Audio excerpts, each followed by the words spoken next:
Reading में आपका स्वागत है। मैं हूं केतन चावड़ा। आज हम बात करेंगे पेट में गुड़गुड़ाहट के बारे में।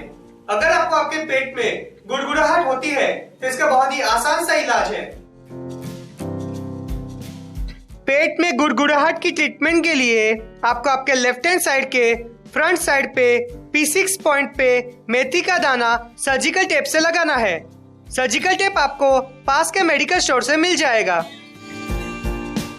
हमारे और भी वीडियोस देखने के लिए हमारे YouTube चैनल सब्सक्राइब कीजिए। आप हमारी वेबसाइट पे भी लॉगिन कर सकते हैं। धन्यवाद।